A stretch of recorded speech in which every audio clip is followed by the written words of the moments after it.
चलो let's start. Supply से revision करना स्टार्ट करते। इसमें कुछ सर्कुलर और कुछ अमेंडमेंट थे, तो एग्जाम के लिए मेरे को लगता है इस चैप्टर से क्वेश्चन आने के चांसेस है।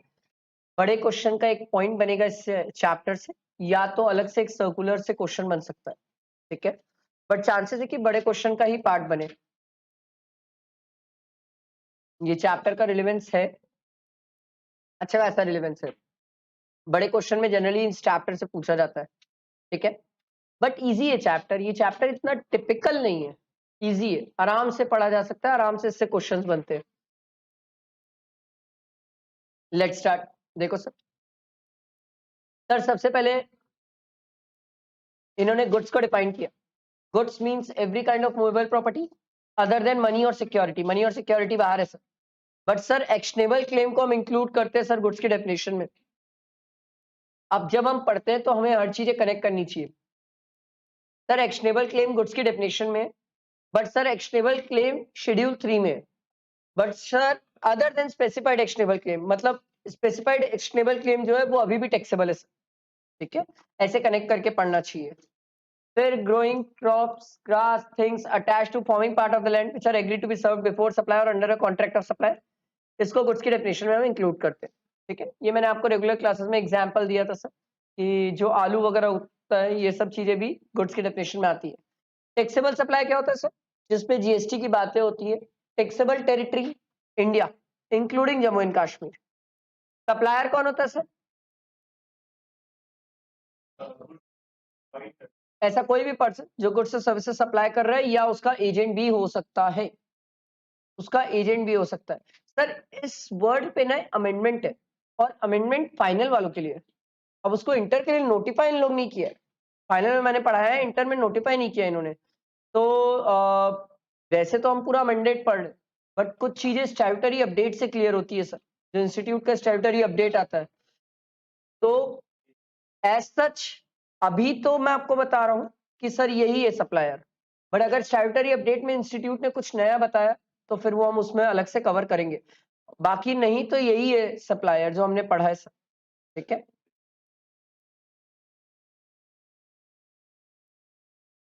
नहीं, आप लास्ट अटेम्प्ट में भी वो था बट एप्लीकेबल नहीं हुआ, इस अटेम्प्ट में भी है बट एप्लीकेबल होगा कि नहीं वो इंस्टीट्यूट सिर्फ स्टैट्यूटरी अपडेट से क्लियर करेगी सर, इसीलिए अभी कुछ बताना इंटर वालों के लिए बहुत मुश्किल है। हाँ ये है कि अगर वो आया तो मैं जरूर बताऊंगा उसको, ठीक है, वो मैं बताऊंगा, आपका कवर कराऊंगा। रेसिपिएंट मतलब बहुत सिंपल है सर, रेसिपिएंट 3 मार्क्स का एक बार आया हुआ है तो आप इसको याद रख सकते हैं सर। ऐसा कोई भी पर्सन जो कंसिडरेशन पे करता है for the supply of goods and services, चाहे गुड्स हो या सर्विसेज हो, ठीक है। और अगर कंसिडरेशन नहीं है तो सर किसी पर्सन को जहां पर गुड्स डिलीवर किया जा रहा है या गुड्स अवेलेबल करवाया जा रहा है सर। सर्विसेज है तो ऑब्वियस सी बात है सर, जिसको सर्विसेज रेंडर की जा रही है सर, ठीक है। सर क्या उस पर्सन के बिहाफ में उसका एजेंट भी हो सकता है? यस, उसका एजेंट भी हो सकता है। फिर हमने सर्विसेज पढ़ा था, सर्विसेज मींस सर्विसेज की डेफिनेशन पढ़ी थी सर, जहां पर यूज ऑफ मनी भी याद रखना है और कन्वर्जन भी याद रखना है सर। जहां पर हम मनी को दूसरे करेंसी में कन्वर्ट करते हैं वो भी सर्विसेज में आता है सर, ठीक। Section 7, this is very very important, very very important sir. Section 7 basic है सर। कोई भी पर्सन को अगर मुझे जीएसटी में घसीटना है तो सर सबसे पहले सप्लाई होना चाहिए, क्योंकि सप्लाई नहीं है तो जीएसटी की तो बात ही नहीं है सर। और सप्लाई के 5 पैरामीटर्स है सर। सबसे पहला गुड्स एंड सर्विसेज होना चाहिए, फॉर अ कंसीडरेशन होना चाहिए, इन the course of furtherance of business होना चाहिए, टैक्सेबल पर्सन और टैक्सेबल सप्लाई। अगर इन 5 में से एक भी बात टूटी तो सर वो सप्लाई नहीं है, उस पर जीएसटी की बात नहीं करना है। बिलीव मी, इंटर लेवल पे मैं अभी पढ़ा रहा हूँ, फाइनल लेवल पे तो क्या लड़ाई है, इसके इतने जबरदस्त क्वेश्चन है, बाप रे बाप। मैं अभी फाइनल वालों को पढ़ाया तो मुझे पता चला वाओ, कि उस लेवल पे भी सोचना चाहिए। मतलब उस लेवल पे है नहीं, इंटर पे उतना नहीं है प्रैक्टिकल, बट बहुत गजब है फाइनल लेवल पे, ठीक है। तो अभी तो हमारे लिए ये 5 पैरामीटर्स, हमें ये 5 पैरामीटर्स याद होना चाहिए सर, ठीक है। इनमें से एक भी बात टूटी तो वो सप्लाई नहीं है, और सप्लाई नहीं है तो जीएसटी नहीं है सर। फिर हमने बोला था सर कंसीडरेशन क्या होता है? सर कंसीडरेशन सिंपल है सर, मॉनेटरी टर्म्स में होगा तो जिसकी मॉनेटरी वैल्यू हो, या तो मॉनेटरी एक्ट कुछ करके दे रहे हो सर, या फॉरबियंस सर, ठीक है। बट सर जो गवर्नमेंट से आपको ग्रांट और सब्सिडीज मिलती है सर, वो कभी कंसीडरेशन नहीं होता। और अब तो हम इसको ऐसे भी कनेक्ट कर सकते हैं सर, हम तो वैल्यू सप्लाई चैप्टर में भी पढ़ के आए सर, गवर्नमेंट से जो ग्रांट और सब्सिडी मिलती है वो हमारे वैल्यू में आती भी नहीं है सर। आई बात समझ? या तो पेमेंट या तो monetary value for any act और फॉरबियंस, ठीक है। फिर इसके बाद सिंपल है, ये बहुत सिंपल है सर, एकदम सिंपल सेंस में इसको याद रखेंगे कि सर कोई भी association of person, body of individual अगर अपने मेंबर्स को सर्विसेज प्रोवाइड कर रहा है या गुड्स प्रोवाइड कर रहा है तो वो भी सप्लाई है, उस पर भी जीएसटी है सर। ठीक है, मेरे हिसाब से this is very very important, ये इंपॉर्टेंट है सर। इंपोर्ट ऑफ सर्विस, इसमें बहुत कंफ्यूज होते हैं हम इंपोर्ट ऑफ सर्विस में, क्योंकि इंपोर्ट ऑफ सर्विसेज में अगर कंसिडरेशन है तो सोचना ही मत, टैक्सेबल है सर, चाहे आपके बिजनेस से रिलेट करे ना करे। बट अगर इंपोर्ट ऑफ सर्विस और कंसिडरेशन नहीं है तो पहले ढूंढना सर क्या वो रिलेटेड पर्सन या डिस्टिंक्ट पर्सन है कि नहीं सर। ध्यान देना, बहुत गड़बड़ होगी इसमें, रिलेटेड डिस्टिंक्ट पर्सन। फिर चेक करना इन द कोर्स और फर्दरेंस ऑफ बिजनेस है कि नहीं सर। जैसे फाइनल में जो क्वेश्चन देखा था, मैंने देखा था रिलेटेड पर्सन के ऊपर एक अच्छा क्वेश्चन था कि सर अगर ऑफिसर और एम्प्लॉय ऑफ अ कंपनी है तो वो भी रिलेटेड है सर। आप पढ़ोगे रिलेटेड पर्सन की डेफिनेशन तो पहला लाइन ही यही है सर, ऑफिसर और एम्प्लॉय ऑफ द कंपनी, वो भी रिलेटेड में आता है। तो सर रिलेटेड पर्सन पता अच्छे से होना चाहिए सर, एकदम अच्छे से पता होना चाहिए रिलेटेड और डिस्टिंक्ट पर्सन। डिस्टिंक्ट तो आपको पता है सर, एक पर्सन जिसके एक से ज्यादा एस्टैब्लिशमेंट एक से ज्यादा स्टेट्स में हो तो उसको डिस्टिंक्ट माना जाता है सर, सेपरेट एस्टैब्लिशमेंट माना जाता है सर। और उनके बीच में अगर ट्रांजेक्शन होता है तो उसको सप्लाई माना जाता है। तो विदाउट कंसिडरेशन हो तो ये चीजों का ध्यान रखना, इन द कोर्स और फर्दरेंस ऑफ बिजनेस होना चाहिए सर।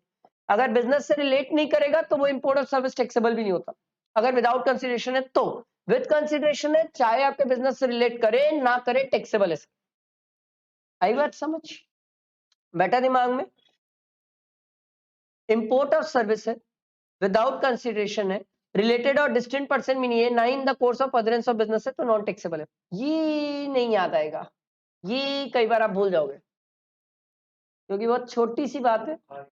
जनरली क्या होता है, हम यहीं तक याद रखते हैं इसको, जनरली हम यहाँ तक याद रखते हैं, इधर इसे भी याद रखना सर, इसे मत भूल जाना।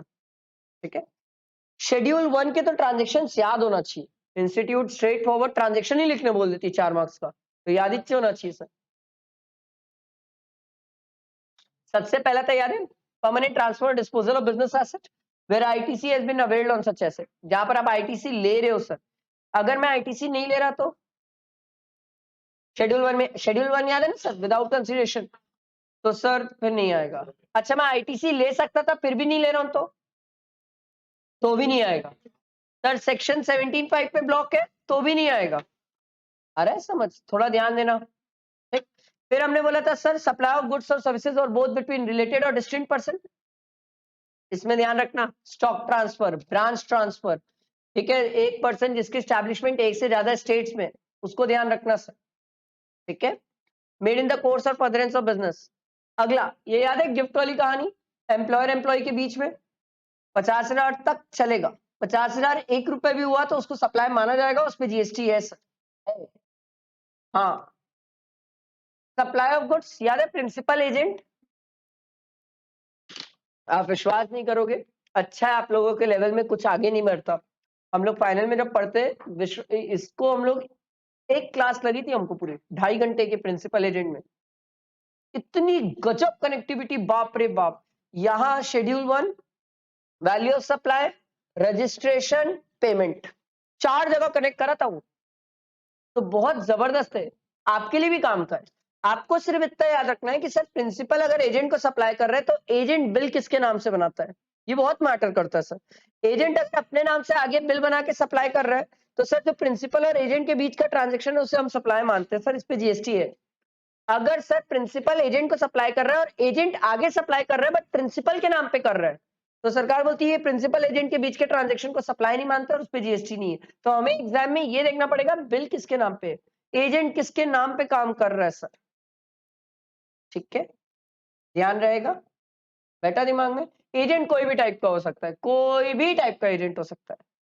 ठीक है, एक बार एग्जाम में नवंबर 2020 में इंस्टीट्यूट ने डेल क्रेडा एजेंट दिया था, डीसीए। ठीक है, एजेंट एजेंट होता है, चाहे डेल क्रेडा हो चाहे दुनिया का कोई भी एजेंट हो, आप उस पर कंफ्यूज नहीं होंगे। बट आप एक बार ध्यान रखेंगे, मैं आपको नॉलेज के लिए बताता हूँ डेल क्रेडा एजेंट क्या होता है, जस्ट फॉर नॉलेज। आपको तो एजेंट जैसे ही ट्रीट करना है। डेल क्रेडा एजेंट वो एजेंट होता है सर जो प्रिंसिपल को ये बोलता है, सुन मैं जिसको माल बेचूंगा, मैं सिर्फ माल नहीं बेचूंगा, उस आदमी से पैसे की भी गारंटी मैं लेता हूं कि वो आदमी पैसा देगा, और अगर नहीं देगा तो मैं उसको लोन दूंगा और उससे पैसा लूंगा और तेरे को पैसा दिलवाऊंगा। तो डेल क्रेडिट एजेंट वो होता है जो प्रिंसिपल को गारंटी देता है, मैं तेरा पैसा डूबने नहीं दूंगा, तो चिंता मत कर। आपके एग्जाम लेवल पे एजेंट एजेंट एजेंट एजेंट आप दिमाग नहीं लगाएंगे सर। आ रही बात समझ? बैठा दिमाग में? इंपोर्ट और सर्विस की कहानी तो हम ऊपर पढ़े सर, क्लियर है सबको? ठीक है, इसके बाद ये याद रखना सर, अगर एम्प्लॉयर एम्प्लॉय के रिलेशंस में चल रही कहानी तो वो शेड्यूल 3 में होती है। Stock transfer, branch transfer. अच्छा एक बार ये जनवरी नहीं सितंबर वाले एग्जाम में जीएसटी का क्वेश्चन था सर, उसमें उन्होंने पूछा था सर कि एक पर्सन है जो अपनी ही ब्रांच को ट्रांसफर कर रहा है, पर सर उसकी ब्रांच सेम स्टेट में, सेम रजिस्ट्रेशन होगा। अगर सेम स्टेट के अंदर ही कहानी चल रही है और सेम रजिस्ट्रेशन है तो इसको सप्लाई कैसे मानोगे? पर क्या मैं एक स्टेट के अंदर मल्टीपल रजिस्ट्रेशन ले सकता हूं? हाँ, ये भी अलाउड था। अगर मल्टीपल रजिस्ट्रेशन ले रहा हूं तो वो सप्लाई है। ध्यान देना, सितंबर में एक बार आ चुका है तो वापस आ सकता है। होता क्या है जनरली स्टूडेंट, क्या होता है स्टॉक ट्रांसफर ब्रांच ट्रांसफर देख के भग से सप्लाई मान लेता है। अभी ये भी तो देख, सेम ब्रांच कहां पर है, किस जगह है, उसका सेपरेट रजिस्ट्रेशन है नहीं है, क्या है, सब देखना, हड़बड़ाना नहीं।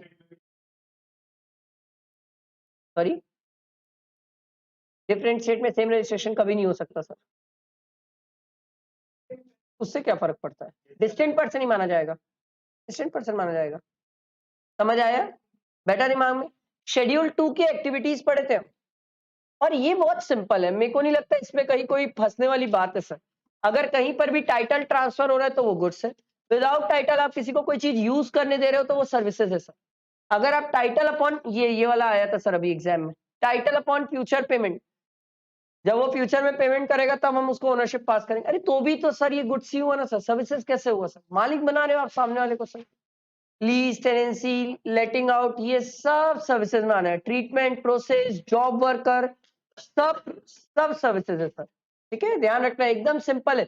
आप कभी भी कहीं पर भी फंसो तो आप पहले ये देखना, क्या हम ओनरशिप पास कर रहे हैं तो ये गुड्स है, हम ऐसे ही दे रहे हैं किसी को सर्विस, मतलब यूज करने दे रहे हैं तो वो सर्विस है।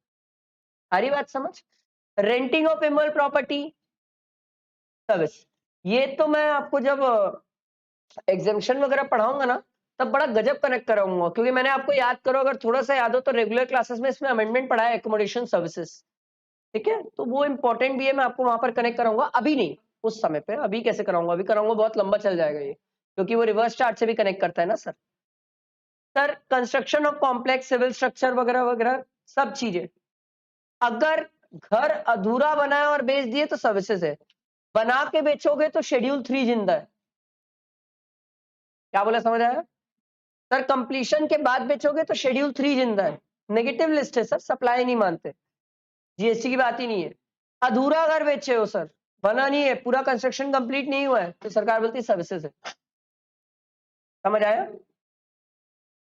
सर इंटेलेक्चुअल प्रॉपर्टी ट्रांसफर वगैरह करना, सॉफ्टवेयर डिजाइन डेवलप करना, ये वाला पॉइंट इंपॉर्टेंट होता है याद।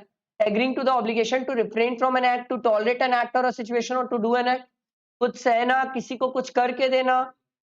याद आया? To refrain from an act, कुछ नहीं करने के लिए, कुछ करने के लिए, या कोई कुछ कर रहा है तो उसको सहने के लिए, ये सब चीजें सर्विसेज में आती है सर। ठीक है, वर्क कॉन्ट्रैक्ट बहुत पढ़े सर, इसको आईटीसी में याद है, वर्क कॉन्ट्रैक्ट ठेकेदारी सर, सर ये सर्विसेज है और इसकी क्रेडिट पे तो बहुत लड़ाई है सर, याद है? फिर इन्होंने बोला सर रेस्टोरेंट वाली कोई भी बात होगी तो आप उसको सर्विसेज ही मानेंगे सर, रेस्टोरेंट को तो सर्विसेज ही मानेंगे सर। इसके बाद ट्रांसफर ऑफ टेनेंसी राइट, मालिकाना हक, सर्विसेज माना जाता है सर। इसके लिए आप स्टार्टिंग में पे करते हो ना सर, पगड़ी, सलामी, जो भी आप बोल लो वर्ड्स, आप जो यूज करना चाहो, tenancy, sir liable to GST. Sir GST attract होगा सर स्टैम्प ड्यूटी और रजिस्ट्रेशन चार्जेस पे, इसको छोड़ मत देना सर, इंपॉर्टेंट है। ये बड़े क्वेश्चन में छोटा सा पॉइंट आता है सर, और चेक करते कितने बच्चों को याद है नहीं याद है। फिर ये वाला जो पॉइंट है, मैं ये बोलता हूं अभी मत पढ़ो, ये हम एग्जामिशन में बहुत गजब कवर करते हैं sir. Renting of residential dwelling for use as a residence, तो एग्जेम्प्ट होता है। ठीक है, इसमें अमेंडमेंट भी है, कवर करेंगे सर। शेड्यूल 3, इसके ट्रांजेक्शन याद होना चाहिए। And to be frank schedule 3 is important, क्योंकि शेड्यूल 3 में अमेंडमेंट है दो, किसी को याद हो, को इंश्योरर और री इंश्योरर, नीचे पढ़ेंगे अभी अपन, अमेंडमेंट है सर। इसीलिए ये मेरे को तो इंपॉर्टेंट लिस्ट लगती है, आ सकती है एग्जाम में, डायरेक्ट लिखने को भी आ सकती है, और वो को इंश्योरर और री इंश्योरर वाला पॉइंट ना बड़े क्वेश्चन का पार्ट भी बन सकता है। शेड्यूल 3 बोलता है सर ऐसे कुछ ट्रांजेक्शन जिनको हम सप्लाई ऑफ गुड्स और सर्विसेज मानते ही नहीं है, मतलब जीएसटी की बात ही मत सोचो इनमें। तो इनमें सबसे पहला तो सर एम्प्लॉयर एम्प्लॉय का रिलेशन हो, इस रिलेशन में अगर दोनों एक दूसरे को कोई सर्विसेज दे रहे हैं, गुड्स दे रहे हैं, सरकार वाली इस पे जीएसटी नहीं है, but in the course of relation होना चाहिए सर। रिलेशन के अलावा कुछ आउटसाइड है तो सरकार वाली जीएसटी। याद है इसमें डायरेक्टर्स याद रखना, याद है मैं आप लोगों को बताया था, independent director, nominee director, non executive director, ये लोग एम्प्लॉय नहीं माने जाते। एग्जीक्यूटिव डायरेक्टर याद आ रहा है, whole time director, managing director, ये सब एम्प्लॉइज है सर। आपको चेक करना पड़ेगा एम्प्लॉयर एम्प्लॉय का रिलेशन है कि नहीं सर, है तो शेड्यूल 3 है, नहीं है तो बैठो जीएसटी है, जीएसटी है तो रिवर्स चार्ज में, ऐसे सोचा करो। जीएसटी है रिवर्स चार्ज में, रिवर्स चार्ज में है आउटपुट टैक्स में नहीं दिखाऊंगा, अलग से दिखाऊंगा, रिवर्स चार्ज में पे करूंगा, कैश में पे करूंगा, पर क्रेडिट ले लूंगा, ऐसे कनेक्ट करके सोचना जीएसटी, तो कभी टफ ही नहीं पड़ेगा, टफ नहीं पड़ेगा। आप एकदम एक एक चैप्टर वाइज जीएसटी पढ़ोगे तो दिक्कत है, चैप्टर वाइज जीएसटी नहीं पढ़ सकते, GST should be connected, GST should be connected. अगला services by any court tribunal, sir अगर कोर्ट ट्रिब्यूनल ये लोग एमपीज एमएलएज याद है पार्लियामेंट वाले लोग, ये सब लोगों को छोड़ दिया था। Services of funeral burial crematorium mortuary services including transportation of the disease, मरे हुए आदमी को लेके जा रहे हो सप्लाई नहीं है, जिंदा आदमी को लेके जा रहे हो सप्लाई है, जीएसटी है बट एग्जेम्प्ट है, आई बात यार, ठीक। सेल ऑफ लैंड और बिल्डिंग, सर घर बना के बेच रहे हो शेड्यूल 3 में, आधा घर बेच रहे हो सर सर्विसेज है, सर्विसेज है तो सर हमें देखना पड़ेगा क्या वो टीडीआर और एफएसआई से रिलेटेड है, तो सर रिवर्स चार्ज है, प्रमोटर है, ऐसे कनेक्ट करके पढ़ना, ठीक है, कभी भी कनेक्ट करके पढ़ना, ऐसे कनेक्ट कर करके पढ़ो जीएसटी, विश्वास करो कभी गलती नहीं होगी एग्जाम में। होता क्या है जब स्टूडेंट सेल्फ स्टडी करता है ना तो वो कनेक्ट नहीं करता, फिर कनेक्ट नहीं करता ना तो एग्जाम में जब कनेक्टिविटी में क्वेश्चन आते हैं तो वो हड़बड़ा जाता है कि कैसे कैसे कहाँ कहाँ कनेक्ट करूं, खुद ही कनेक्ट करो ना, पढ़े तो है इतनी सारी जगह पर, आ रही बात समझ। एक्शनेबल क्लेम शेड्यूल 3 में, other than specified actionable claim, sir specified actionable claim taxable है सर, ये बकायदा टैक्सेबल है, ये बकायदा टैक्सेबल है सर, आपको नाम याद रखना चाहिए, betting, casino, gambling, horse race, lottery, online money gaming, याद रखना, नाम याद रखना सर, ये टैक्सेबल है सर।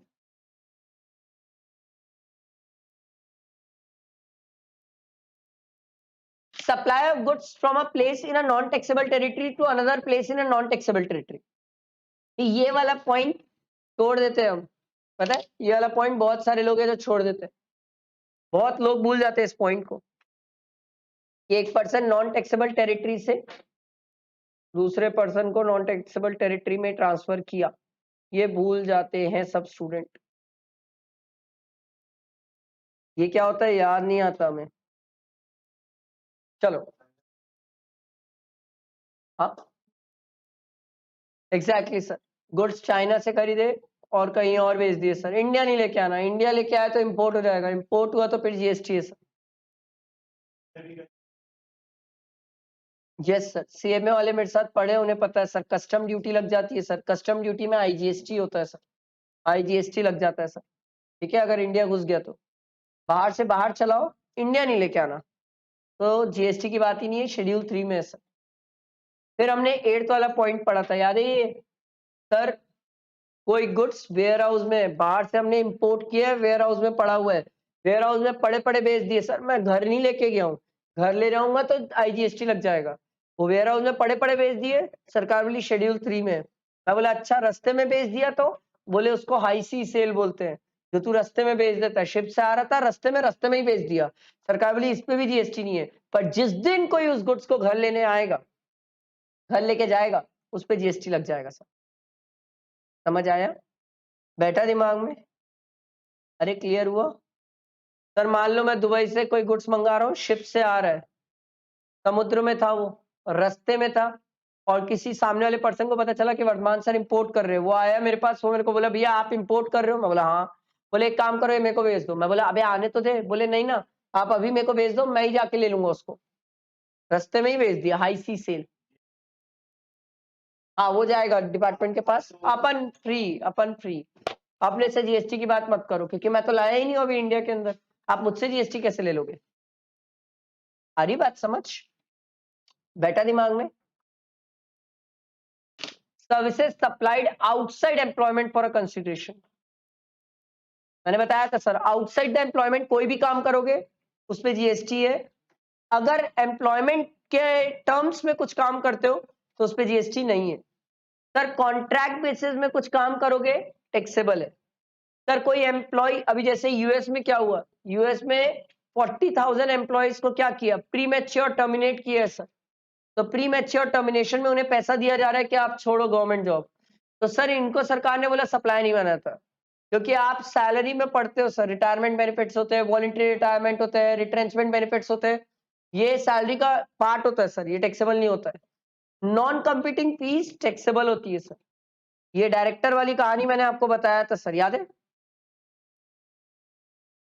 अगर आप जीएसटी डिपार्टमेंट से लड़ने जाते हो तो प्री डिपॉजिट्स वगैरह करना पड़ता है, पेनल्टी वगैरह देना पड़ता है, इस पे जीएसटी नहीं होता। हाँ ये रेम्यूनरेशन वाली कहानी हमने पढ़ी थी सर। सर्कुलर्स कुछ कुछ इंपॉर्टेंट, मैं आपको दो चीजें बताता हूं। आई डोंट नो कि क्या बोलते हैं उसको, इंस्टीट्यूट क्या बोलते हैं इंप्लीमेंट करेगी कि नहीं, फाइनल में है इंटर का, आई डोंट नो, क्योंकि स्टैट्यूटरी अपडेट इंस्टीट्यूट ने निकाला नहीं है। ठीक है, तो वो इंटर लेवल पे इंप्लीमेंट करती है कि नहीं पता। मैं आपको एक चीज सिखाता हूँ, मैंने शायद रेगुलर क्लासेस में सिखाया भी है, आपको याद हो या ना हो मेरे को पता नहीं, बट मैंने रेगुलर क्लासेस में सिखाया है आपको। ये कंसेप्ट नया नहीं है, रेगुलर क्लासेस में मैं आपको बकायदा ये पढ़ाया हूँ अमेंडमेंट, अभी एक बार रिवाइज करा रहा हूँ, रिकॉल करवा रहा हूँ। ठीक है, ध्यान देना। वर्धमान सर, वही एग्जाम्पल लेता हूँ सर, एक्सिस बैंक के पास गए, याद आया क्लासेस में यही एग्जाम्पल था सर, एक एक्सिस बैंक था, एक एचडीएफसी था सर, ये रेगुलर क्लासेस में मैंने बताया था सर। ये शेड्यूल 3 का ट्रांजेक्शन है सर, पहला वाला जो नया ऐड हुआ है सर। वर्धमान सर अपने 100 करोड़ की एसेट लेके एक्सिस बैंक के पास गए, इंश्योरेंस कर दो इसका। एक्सिस बैंक बोला अरे यार 100 करोड़ का इंश्योरेंस अकेले मैं नहीं कर पाऊंगा, बहुत बड़ी है एसेट की वैल्यू, इतना अकेले मैं नहीं कर सकता। मैं बोला तो फिर कैसे होगा, नहीं होगा इंश्योरेंस? बोले होगा ना, कैसे नहीं होगा, बिल्कुल होगा। मैं अकेले नहीं कर सकता, मेरे साथ साथ एक जन और है, वो मिलके कर लेगा। मैं बोला बताओ कौन? बोले देखो हम, मैं भी करूंगा और एचडीएफसी बैंक, हम दोनों मिलके करेंगे। मैं बोला कैसे? बोले 50 करोड़ मैं, 50 करोड़ का ये, को इंश्योरर। ये लीड इंश्योरर, समझ आया? ये लीड इंश्योरर, वो को इंश्योरर। तो मैं किसको जानता हूं? एक्सिस बैंक को। मेरे को कोई मतलब नहीं पीछे आप एचडीएफसी से काम कराओ या जिससे भी बैंक से, मेरे को क्या करना है? मेरे को क्या करना है? मेरे को, मैं तो एक्सिस बैंक के पास आया था ना, मैं एक्सिस बैंक को बोला ये मेरे 100 करोड़ के एसेट, आप इसका इंश्योरेंस कर दो। वो बोले ओके, कर दिया, कर दिया। मैं बोला प्रीमियम कितना लोगे? बोले एक एग्जाम्पल है ना, एक एग्जाम्पल है कि 1 करोड़ प्रीमियम है। मैं बोला दिया मैं प्रीमियम। अब एक्सिस बैंक को पता है कि वो अकेले तो इंश्योरेंस किया नहीं है सर, उसने एचडीएफसी के साथ मिलके किया है, तो प्रैक्टिकली पूरा 1 करोड़ इसका तो नहीं होगा ना सर, 1 करोड़ में 50% एचडीएफसी का भी होगा। तो सरकार ने बोला भैया एक्सिस बैंक ने एचडीएफसी को सर्विसेज दी है, और उसके लिए, सॉरी एचडीएफसी ने एक्सिस बैंक को सर्विसेज दी है, सॉरी एचडीएफसी बैंक ने एक्सिस बैंक को कोई इंश्योरेंस की सर्विसेज दी है कि मैं तेरे बदले 50 लाख का इंश्योरेंस करता हूं, तू मुझे उसके बदले 50 लाख दे दे, आधा आधा होगा ना सर, तो 50 लाख तू मुझे दे दे। सरकार बोली ये जो 50 लाख इधर से इधर गया इस पे जीएसटी नहीं है, प्रोवाइडेड जब ये 1 करोड़ रुपए वर्तमान सर से प्रीमियम के फॉर्म में कलेक्ट किया गया था तब इस पे जीएसटी चार्ज किया गया था। क्या बोला, समझ आया?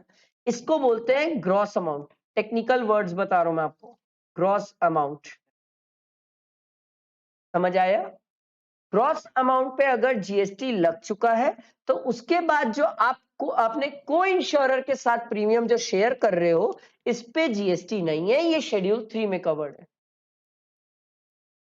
क्लियर हुआ? मैंने रेगुलर क्लास में ये सिखाया है, यही एग्जांपल, यही डायग्राम, सब कुछ यही करके सिखाया है। Crystal clear? चाहो तो बना के भी रख सकते हो इसको अपने पास, क्योंकि ये काम का है सर, बहुत काम का है ये।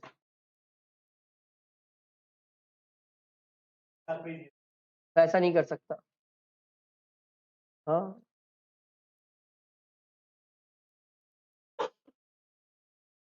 पढ़ेंगे ना, अभी तो एक ही केस हुआ है। ये पहले सिंपल सोबर जो दिया हुआ है उसको डाल दो ना, फिर मैं इसमें टेक्निकलिटी डालूंगा। बीच में घुसा दिया तो सिंपल वाला भूल जाओगे। पहले ये नोट कर लो, ये काम का है, ये पहले काम का है, इसको समझ लो।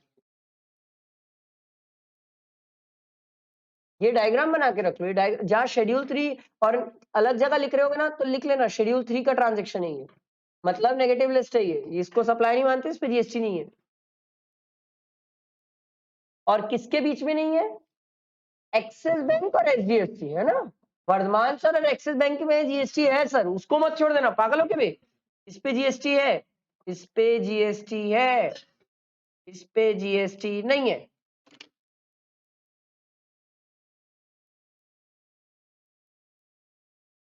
कितना सोएगा, क्या करता है रात भर?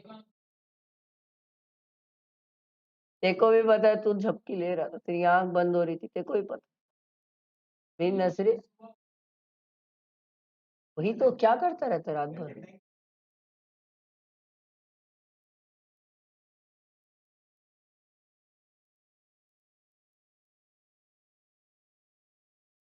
हो जाए तो ये बताना प्लीज, ठीक है। लीड इंश्योरर, को इंश्योरर,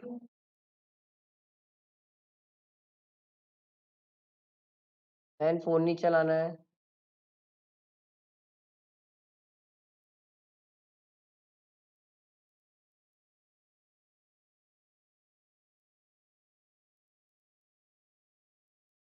इंपॉर्टेंट है ये, कोई भी इसको छोड़ेगा नहीं सर, बहुत इंपॉर्टेंट है ये। और मैं आपको बता रहा हूँ ये बड़े क्वेश्चन का पार्ट आएगा सर, ये लिख के ले लो, बड़े क्वेश्चन में ही घुसेगा बीच में कि सर कोई लीड इंश्योरर ने को इंश्योरर को प्रीमियम शेयर किया।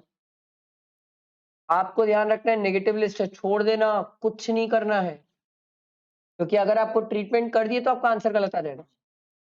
बहुत इंपॉर्टेंट है ये।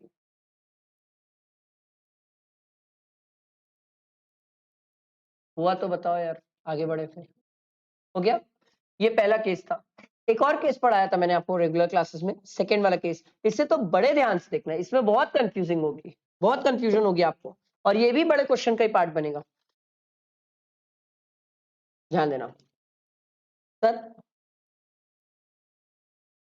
वर्धमान सर, सेम बैंक लू, चेंज कर दो, सेम ही ले लू। वर्धमान सर एक्सिस बैंक के पास गए, एक्सिस बैंक को बोले वो 100 करोड़ की एसेट है, इसका री इंश्योरेंस कर दो। पहले मैं इंश्योरेंस कराया था, एक्सपायर हो रहा है, री इंश्योर कर दो। एक्सिस बैंक बोला अरे यार री इंश्योरेंस करने के लिए दिक्कत है। मैं बोला आपको क्या दिक्कत है, री इंश्योरेंस ही तो करना है। बोले दिक्कत ये कि री इंश्योरेंस करने के लिए भी पैसे नहीं है। मैं बोला एक काम करो ना, आप किसी से बात कर लो, कोई और बैंक से बात कर लो जो आपके भी आप में री इंश्योरेंस कर दे। बोले हाँ ऐसा कर सकता हूं मैं। बोले 50% मैं इंश्योरेंस देख सकता हूँ, 50% री इंश्योरेंस का मैं किसी और को देख सकता हूँ। वैसा कर लो, मेरे को क्या दिक्कत है, मेरे को तो मेरे 100 करोड़ की एसेट री इंश्योर चाहिए। आप करो, आपके साथ कोई और करे, जो करना है करो। अब क्या होगा ध्यान देना, एक्सिस बैंक ने बोला सर मैं 50 करोड़ का री इंश्योरेंस कर देता हूं और एचडीएफसी वाले से बात कर लेता हूं। एचडीएफसी वाले को बोला मैंने 50 करोड़ का, भाई तू री इंश्योरेंस कर दे। ये समझ आया?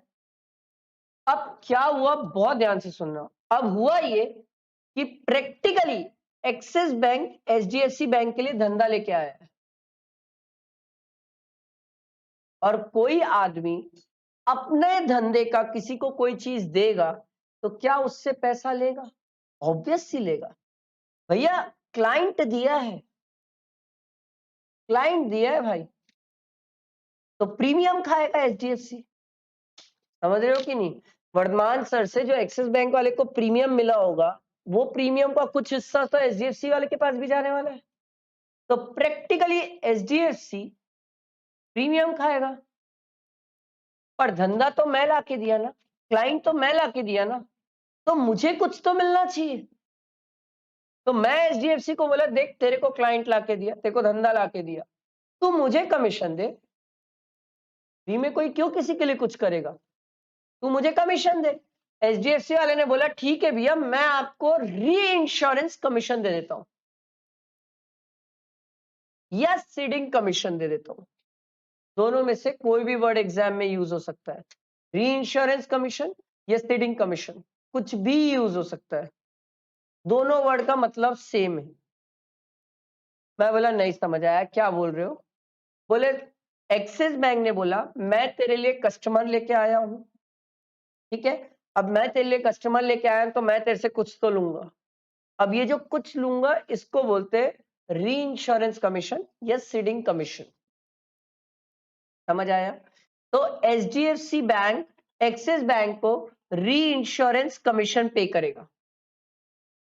एचडीएफसी बैंक ने एक्सिस बैंक को बोला सुन भाई, तू वर्धमान सर से 1 करोड़ का प्रीमियम कलेक्ट करेगा? बोला हाँ। बोले तू एक काम कर, 50 करोड़ का जो तूने री इंश्योरेंस किया है, मतलब बेसिकली 50 लाख तक का प्रीमियम तो तू रख ले। बोले हाँ। बचे 50 लाख का प्रीमियम मुझे दे दे। बोले हाँ। बोले एक बात समझ, मैं तेरे को ये बोल रहा हूं, ये जो तू 50 लाख का प्रीमियम मुझे देने वाला है, इस प्रीमियम में से ही तू मेरा री इंश्योरेंस जो कमीशन है उसको काट ले। क्या मतलब, मैं तेरे को पैसा दूं फिर तू मुझे पूरा पैसा दे? इससे अच्छा एक काम कर, तू जो मेरे को पैसा देने वाला है ना, काट पीट करके दे दे। मैं बोला नहीं समझा। मान लो अगर री इंश्योरेंस कमीशन एग्जाम्पल है, मान लो मुझे 10 लाख देना था, मतलब एचडीएफसी वाले को एक्सिस बैंक को 10 लाख रुपए री इंश्योरेंस कमीशन देना था। तो एक्सिस बैंक वाला बोलेगा कि एक काम करता हूं, तेरे से मेरे को 10 लाख रुपए लेना है, मेरे को तेरे को 50 देना है, बेटर है नेट कर लेते हैं अपन, नेट करके मैं तेरे को 40 लाख ही दे देता हूं। क्या बोला, यहां तक समझ आया? Crystal clear? गवर्नमेंट ने बोला सर ये जो 10 लाख है ना सर, इसको इस पे जीएसटी नहीं है सर, इसको हम शेड्यूल 3 में कवर करते हैं और इस पे जीएसटी नहीं है। प्रोवाइडेड जब वर्धमान सर और एक्सिस बैंक के बीच में कहानी चली, तो उस टाइम जो ग्रॉस अमाउंट था इस पे जीएसटी चार्ज हुआ है। समझ आया? बैठा दिमाग में? एकदम सिंपल तरीके से बताया मैंने। पहली बार अगर जीएसटी चार्ज हो गए तो बाद में जीएसटी की बात ही नहीं कर रहे। पीछे वाले सीडिंग कमीशन को छोड़ रहे, ये नहीं बोलते ना तो कल के दिन ये सीडिंग कमीशन पे भी जीएसटी था, नहीं बोलते तो ये सीडिंग कमीशन पे भी जीएसटी हो रहा था। हाँ हाँ, एग्जेम नहीं किया हमने, शेड्यूल 3 में डाल दिया, जीएसटी की बात ही नहीं की, खत्म ही कर दिया, आपको जीएसटी से ही बाहर कर दिया। आसान भाषा में सीडिंग कमीशन या री इंश्योरेंस कमीशन पे जीएसटी नहीं है, ये एट द एंड क्रक्स है। बट क्रक्स पहुंचने तक पहले ये कहानी समझ आनी चाहिए, तब तो ये क्रक्स तक पहुंचोगे। क्लियर हुआ सबको? ये बैठा दिमाग में? Crystal clear? ये 2 ट्रांजैक्शन लिख के ले लो मुझसे, स्टैम्प पेपर में लिख के ले लो, एग्जाम में से 2 में से 1 को तो घुसा ही देगा ये बड़े क्वेश्चन में, 2 में से 1 को तो बड़े क्वेश्चन में घुसा देगा। और ऐसे ही देगा sir, services provided by way of reinsurance services by the reinsurer in the form of ceding commission, amount दे देगा आपको बाहर। छोड़ देना, कुछ नहीं करना है। बट ये बात ध्यान रखना सर, ग्रॉस अमाउंट पे जीएसटी होना चाहिए पहले, अगर ग्रॉस अमाउंट पे जीएसटी नहीं हुआ तो पीछे वाले ट्रांजेक्शन पे जीएसटी है सर, फिर ये 10 लाख पे भी जीएसटी है सर, अगर ग्रॉस अमाउंट पे जीएसटी नहीं हुआ तो, अगर हुआ तो नहीं है। आपको आगे ढूंढना पड़ेगा लाइन, कि GST has been charge on the gross amount, ये लाइन ढूंढना सर, ये लाइन बहुत इंपॉर्टेंट है। GST has been charge on gross amount, very very important, बिल्कुल भी छोड़ना नहीं और मजाक नहीं करना इसके साथ। आ सकता है एग्जाम में, बहुत आने के चांसेस है, फाइनल वालों को तो आएगा ही, आप लोग में भी आने के चांसेस है। समझ आए? ये दो कहानियां समझ आई? बैठा दिमाग में? दोनों अलग है, दो अलग चीजें हैं सर, मिक्स नहीं करना दोनों को। एक होता है को इंश्योरर, भाई भाई साथ साथ मिलके किसी को बचा रहे। एक होता है री इंश्योरेंस, जहां पर एक आदमी बचा रहा है, वो आदमी अकेले नहीं बचा पा रहा है, इसलिए दूसरा पिक्चर में आया है। दोनों अलग अलग चीजें हैं, री इंश्योरेंस अलग चीज है और को इंश्योरेंस अलग चीज है, मिक्स नहीं करना। ये बात अलग है, दोनों को ये आपने शेड्यूल 3 में डाल के खत्म कर दिया है, फाइन, ट्रीटमेंट सेम है, कहानी सेम हुई, बट बात ये है कि दोनों वर्ड्स अलग है। एग्जाम लेवल पे तो ट्रीटमेंट सेम ही करोगे। हाँ हाँ हाँ, समझ आया? क्लियर है सबको ये? मेरे हिसाब से तो ये बना के रख लेना, ये काम का है सर, मेरे हिसाब से तो काम का है, बाकी आपकी चॉइस।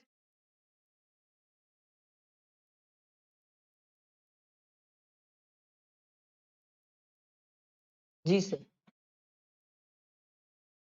नहीं भी करेंगे तो भी नहीं है, नहीं भी करेंगे तो भी नहीं है।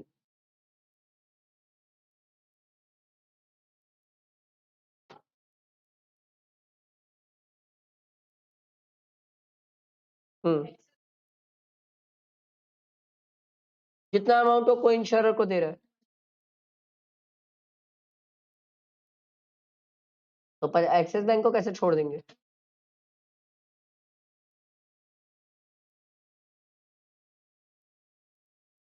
ये हो गया, बन गया, आगे बढ़े। ये दो ट्रांजेक्शन मेरे हिसाब से इंपॉर्टेंट है, सर्कुलर के पहले मेरे को लगा बताने लायक, इसलिए मैंने आपको बताया, मुझे तो लगता है ये इंपॉर्टेंट है, बाकी आपकी चॉइस, मेरे को तो ये इंपॉर्टेंट लगता है। उसके बाद देखो सर, सर्कुलर्स की कहानी ये बड़ा सिंपल होता था sir, interstate movement of various modes of convenience, याद है ये कहानी?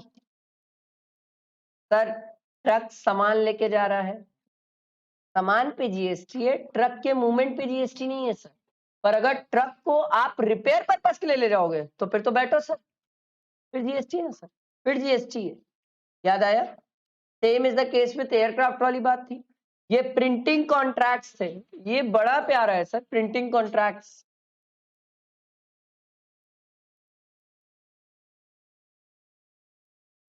पहले चेक करना पड़ेगा कौन दे रहा है सर, कंटेंट वगैरह, कंटेंट पेपर कौन दे रहा है सर, ठीक है? ऑथर खुद बोल रहा है, ए ले भाई कंटेंट पेपर सब मैं दे रहा हूं, बस तू प्रिंट करके दे दे, तो वो सर्विस है, सब कुछ उसका है, मैं कुछ नहीं दे रहा हूं सर।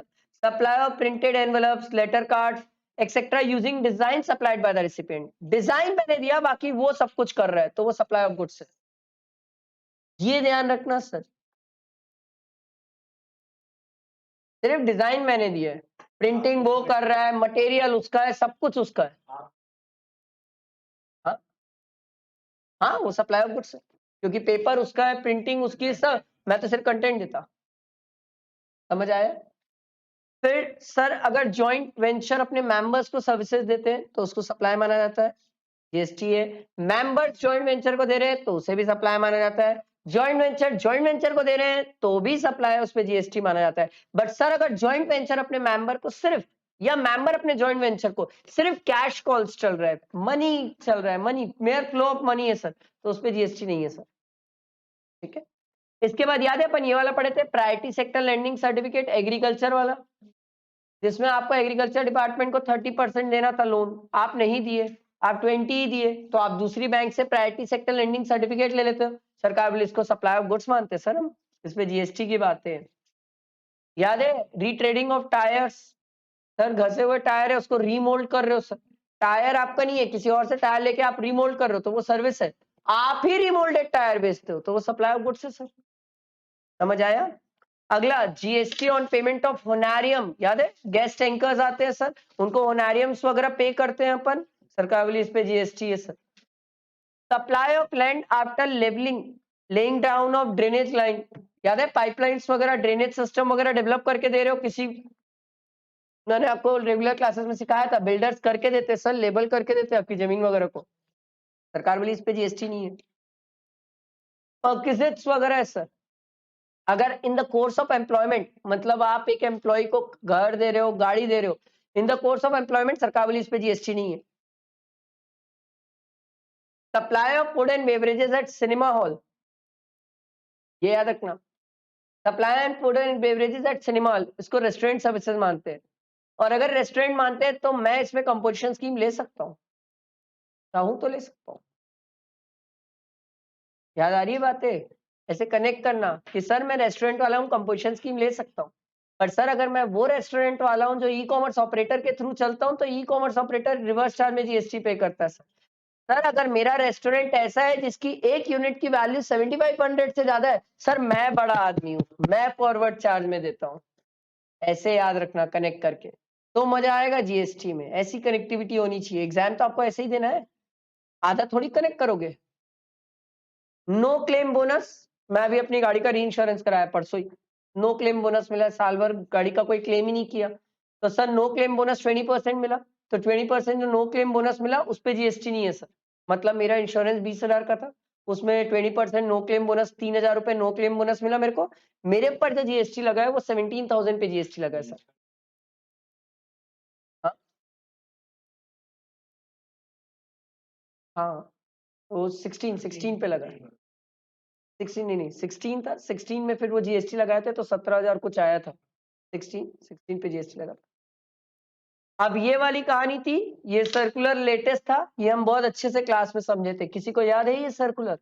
सर मैं आपको वापस डायग्राम से याद दिलाता हूँ। मैं मान लो, याद करो मैंने इसका एग्जाम्पल भी ऐसे दिया था, हिंदुस्तान लीवर, यूनिलीवर और Vardhaman sir. Vardhaman sir Hindustan Lever में जॉब करते हैं सर, ठीक है। वर्धमान सर लॉयल है हिंदुस्तान लीवर में, 4-5 साल से ज्यादा काम किए, तो हिंदुस्तान लीवर बोली ये हमारे ट्रस्टेड एम्प्लॉइज है, हमें इन एम्प्लॉइज को ईसॉप देना चाहिए। याद है, employee stock option plan, employee purchase plan, stock purchase plan, ऐसे करके 2-3 प्लान होते हैं सर। तो इन्होंने बोला, हिंदुस्तान लीवर वालों ने, कि भाई हमें वर्धमान सर को ईसॉप देना चाहिए। तो हिंदुस्तान लीवर बोली हम अगर ईसॉप देने जाते हैं तो वर्धमान सर के हाथ में अंधाधुंधी टैक्सेबिलिटी आ जाती है, अपन वर्धमान सर को नहीं देंगे, अपन अपनी पेरेंट कंपनी यूनिलीवर को बोलते हैं कि यूनिलीवर वर्धमान सर को क्या कर दे, ईसॉप दे दे। याद आया? तो सर अगर यूनिलीवर वर्धमान सर को ईसॉप दे रही है तो इस केस में सरकार ने बोला ये तो अभी भी सिक्योरिटी वाला काम है, ये अभी भी गुड्स की डेफिनेशन से बाहर है, इस पे जीएसटी नहीं है, प्रोवाइडेड वर्धमान सर से हिंदुस्तान लीवर जितना कॉस्ट रिकवर कर रही है वो एग्जैक्ट कॉस्ट क्या करे, यूनिलीवर को ट्रांसफर कर दे, क्योंकि ईसॉप फ्री में तो नहीं देंगे, कुछ ना कुछ तो पैसे लेंगे मेरे से। 100 रुपए का शेयर 5 रुपए लोगे, अबे 5 तो लोगे ना, तो 5 रुपए जो लोगे मेरे से, वो हिंदुस्तान लीवर 5 रुपए मेरे से लेता है और जाके फॉरेन मतलब यूनिलीवर को जाके दे देता है 5 रुपए। पर अगर यूनिलीवर 5 रुपए के अलावा वर्धमान सर से कुछ एक्स्ट्रा लिया तो इस एक्स्ट्रा पे जीएसटी है। क्या बोला, समझ आया? Simple sir, foreign company Indian company के बिहाफ में उसके एम्प्लॉयज को ईसॉप दे रही है, तो अगर जो एम्प्लॉयज है उनसे सिर्फ कॉस्ट रिकवर करके ये इंडियन कंपनी फॉरेन कंपनी को कॉस्ट दे देती है, रीइंबर्स कर देती है, तो सरकार बोली इस पे जीएसटी नहीं है, नहीं है इस पे जीएसटी, क्योंकि ये सिक्योरिटीज के ट्रांजैक्शन हो रहे हैं और सिक्योरिटीज वैसे ही बाहर है गुड्स की डेफिनेशन से, जीएसटी की बात ही नहीं आती है सर। पर अगर सर यूनिलीवर जो वर्धमान सर है उनसे कुछ एक्स्ट्रा चार्ज कर रही है, other than cost extra charge कर रही है, तो सरकार बोली इस पे जीएसटी है, अगर वो कुछ एक्स्ट्रा चार्ज करेगी तो, नहीं करेगी तो नहीं है, करेगी एक्स्ट्रा चार्ज तो है। आई बात समझ? ये सर्कुलर अपन रेगुलर क्लास में पूरा डिटेल में पढ़े थे, बट अभी तो एग्जाम पॉइंट ऑफ व्यू से इतना ही ध्यान रखने वाली बात। हाँ, किसी को नाम याद ना हो तो वो नाम याद रख सकता है सर कि ये 3 चीजों के नाम से होता है, क्योंकि एग्जाम में तो कोई भी नाम यूज कर सकता है ना, ईसॉप, ईएसपीपी, आरएसयू, कुछ भी यूज कर सकते हैं सर एग्जाम में, तो नाम तीनों याद रखना चाहिए मेरे हिसाब से, बाकी इसको पूरा पढ़ने की जरूरत ही नहीं है सर, सेंस ही नहीं है पूरा पढ़ने का। क्लियर है ये वैसे भी? नहीं, डिटेल सर्कुलर कभी नहीं पूछता सर आपको। हाँ हाँ, उससे रिलेटेड ट्रीटमेंट पूछेगा आपसे। आपको सिंपल मेरे हिसाब से अगर कोई ध्यान रखना चाहे तो ये डी पॉइंट, ई पॉइंट और एफ पॉइंट, बस यही पढ़ लो, बाकी पर पढ़ने की भी जरूरत नहीं है, क्योंकि regular class knowledge is different thing. आखिरी दिन हम नॉलेज लेने नहीं बैठते हैं, आखिरी दिन हम टाइम टू टाइम काम की चीजें पढ़ते हैं, आगे मूव कर जाते हैं। क्लियर हुआ ये सबको? बढ़ सकता हूं आगे? अब ये वाला याद है किसी को? ये भी मस्त था sir. Clarification on taxability of salvage या wreck value embarked in the claim assessment of the damage caused to the motor vehicle. Sir हम बोलते थे हमने हमारी गाड़ी का इंश्योरेंस कराया, सर गाड़ी पूरी खत्म हो गई। देखो आधी खत्म होगी तो कोई दिक्कत नहीं है, आधी गाड़ी तो बन जाएगी, वो इंश्योरेंस कंपनी बनाएगी, पैसा ऐसा सब हो जाएगा, वहां लड़ाई नहीं थी। लड़ाई तब थी जब आपकी पूरी गाड़ी ही खत्म हो गई सर, पूरी गाड़ी डिस्ट्रॉय हो गई। अब इंश्योरेंस कंपनी बोली भैया पैसा देंगे हम आपको, और पैसा हम उतना ही देंगे जितनी आपकी गाड़ी की आईडीवी वैल्यू है, आइडेंटिफाइड डेप्रिशिएटेड वैल्यू। जो आपकी गाड़ी की जितनी डेप्रिशिएटेड वैल्यू है उतना ही देंगे। जैसे मेरी गाड़ी को 5 साल हो गया, तो अभी मैंने जब री इंश्योर कराया तो उसकी आईडीबी वैल्यू आई 3,13,000। मतलब कल के दिन अगर गाड़ी को कुछ होता है तो इंश्योरेंस कंपनी बोलती है मैं 3,13,000 ही दूंगी, तेरी गाड़ी कितनी की है मुझे उससे कोई मतलब, मैं 3,13,000 ही दूंगी। ये समझ आया? लड़ाई इस पे नहीं थी कि वो मुझे 3,13,000 दे रही है,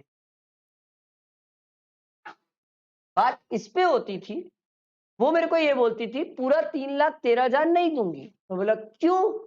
बोले देख तेरी गाड़ी जल के खराब हुई, खत्म हुई, ये गाड़ी अभी भी कबाड़ में बिक सकती है, और कबाड़ में बेच के कुछ पैसा तो मिल सकता है। मैं बोला चलो मान लो 20,000 रुपए मिल गया। तो बोले सुन 3,13,000 हमारे हिसाब से तेरे गाड़ी की वैल्यू बची थी, इसको जब तू कबाड़ को बेचा तो तेरे को 20,000 रुपए मिल गया, तो हम क्या करेंगे 3,13,000 माइनस 20,000 जो बचेगा बैलेंस तेरे को पैसा देंगे। क्या बोला, समझ आया? ये सिंपल बात थी। अब क्लैरिफिकेशन किस चीज को लेके आया? क्लैरिफिकेशन इस चीज को लेके आया कि जो 20,000 है, जो 20,000 है उसने जो वैल्यू रिड्यूस कर दी, क्या उस पे जीएसटी है? सरकार बोली ना, उस पे कोई जीएसटी नहीं है, उस पे कोई जीएसटी नहीं है। वो जो कबाड़ है, वो कबाड़ पे अधिकार आज भी उसके मालिक का ही है। उसके मालिक को वो कबाड़ बेचना है तो बेचे, नहीं बेचना है मत बेचे, अपने पास रख ले। आ रही है बात समझ? ये समझ आया नॉर्मल? पर इन्होंने ये भी बोला कि अगर मान लो इंश्योरेंस कंपनी आपको आईडीबी वैल्यू देती है और उसमें जो स्क्रैप वैल्यू है उसको माइनस नहीं करती और पूरा ही पैसा दे देती है आपको, तो उस केस में फिर कल के दिन जो स्क्रैप निकलेगा उस स्क्रैप पे वैल्यू पे जीएसटी आ जाएगा। क्या बोला, समझ आया? दो बातें बोला मैंने, एक जहां पर आईडीवी में वो स्क्रैप वाली वैल्यू को हटाते, दूसरा आईडीवी में स्क्रैप वैल्यू नहीं हटाते। हटा देंगे कोई बात नहीं, जीएसटी है ही नहीं, है ही नहीं।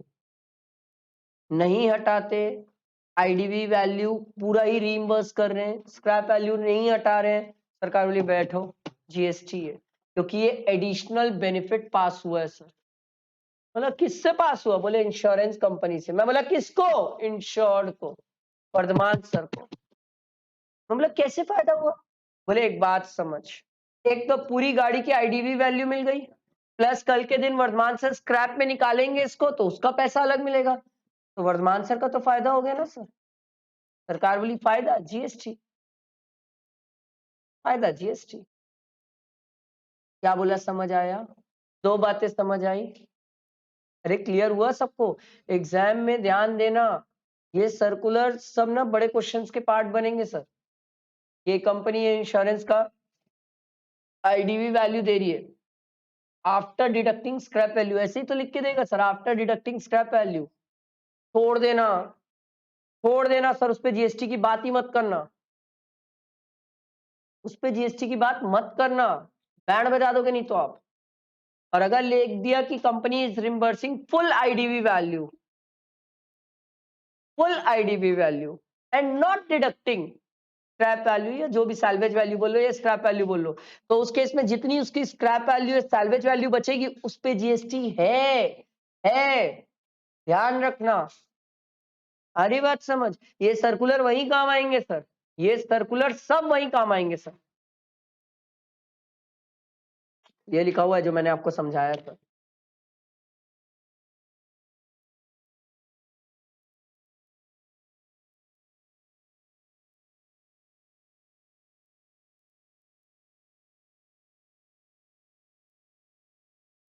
पढ़ लो, ये वही लिखा हुआ है।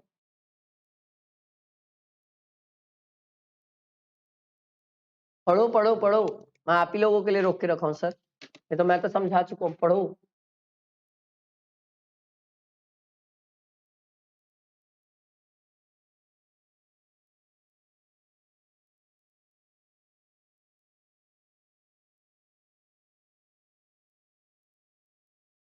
हो सकता है इंश्योरेंस कंपनी आपके लिए बाहर से बायर भी ढूंढ के लाए कबाड़ के लिए, कबाड़ खरीदने के लिए, ठीक है, ला सकती है बाहर से ढूंढ के, या आप खुद बाहर जाके मार्केट में बेच दो, इससे कोई फर्क नहीं पड़ता।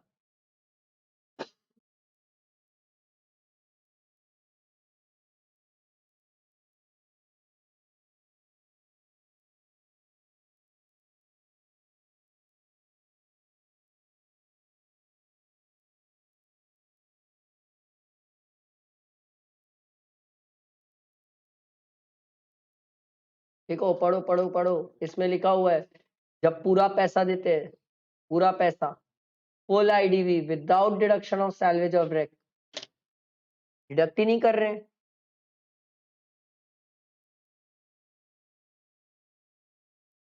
तो जीएसटी लाइबिलिटी आएगी सर ऑन डिस्पोजल या सेल ऑफ द सैलवेज। अबे डिस्पोजल और sale of the salvage IDV value में मत लगा देना जीएसटी। क्या बोला, समझ आया? अरे गाड़ी कबाड़ 20,000 में बिक रहा है ना, तो 20,000 पे जीएसटी है। आईडीवी वैल्यू 3,13,000 में जीएसटी नहीं है मेरे वाले अभी एग्जाम्पल में, समझ आया? ध्यान रखेंगे सर, दिस इज इंपॉर्टेंट। अभी भी बता रहा हूँ आपको, ये सर्कुलर्स बड़े क्वेश्चन में आते हैं, इंस्टीट्यूट का नियम है, जितने सर्कुलर्स है वो सब बड़े क्वेश्चन में पूछती है सर, अलग से सर्कुलर लिखने को नहीं आते, कभी नहीं आते सर्कुलर लिखने को, नहीं आते।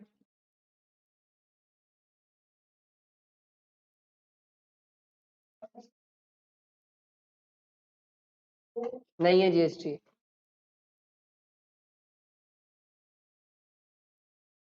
आईडीवी में जीएसटी नहीं है।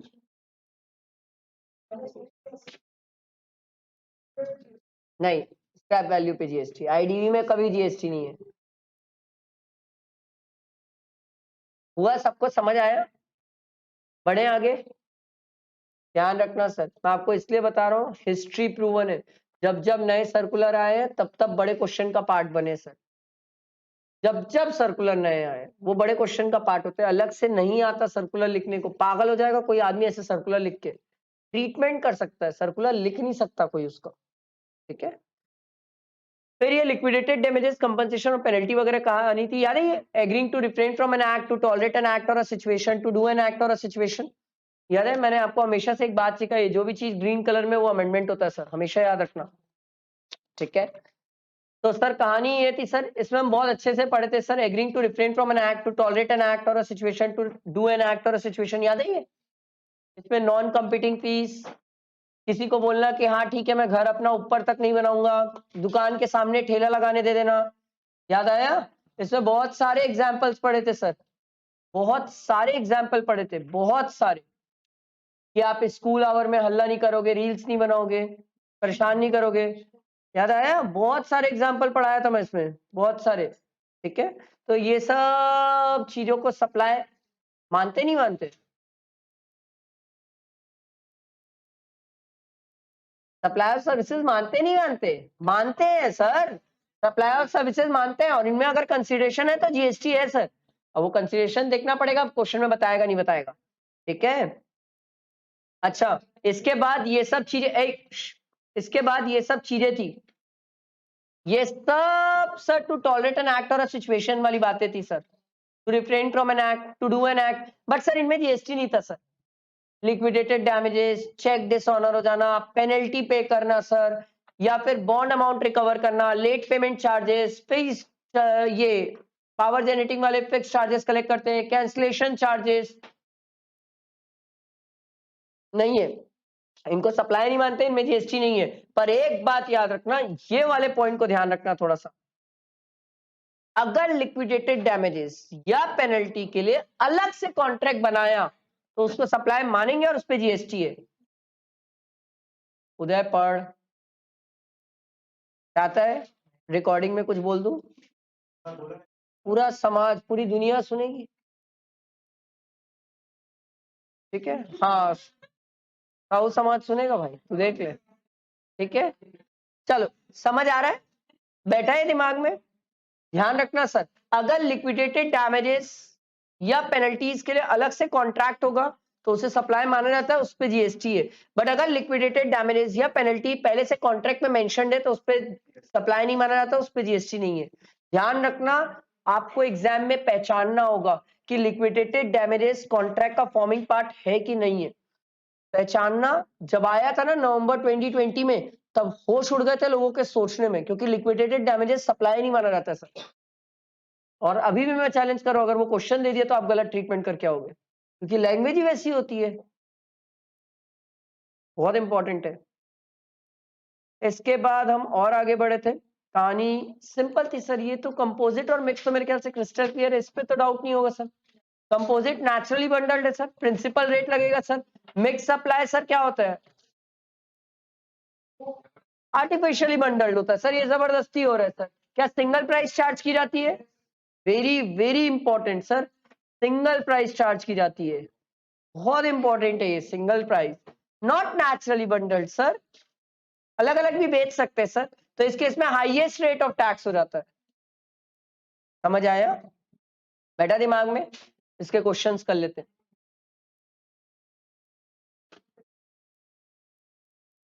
क्वेश्चंस करते हैं, डायरेक्ट टेस्ट योर नॉलेज से ना क्वेश्चन, बीच में नहीं है एक भी, बस फिर ठीक है। 3 नंबर याद है क्या यार?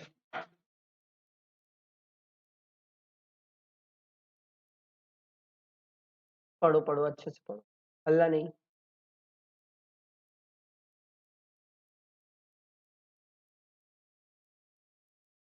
कोई भी टेस्ट नहीं छोड़ना, टेस्ट देते रहो।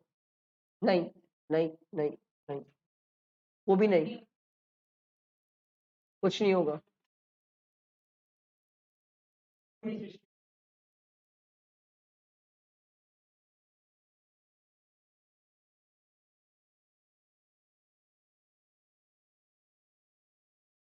नहीं,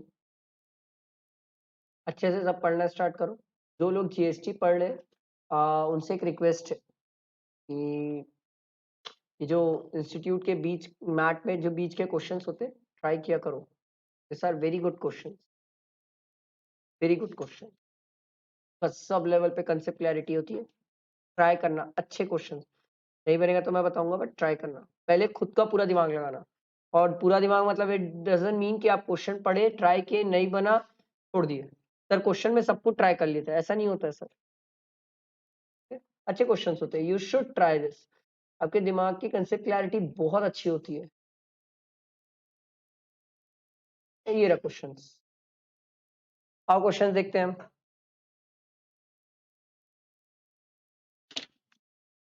Megraj and company wishes to commence the business of supplying ready-made garments within Punjab and in the neighboring state of Delhi and Haryana. Kindly state as to what is the taxable event under GST. क्या होता है taxable event? Supply और leviability.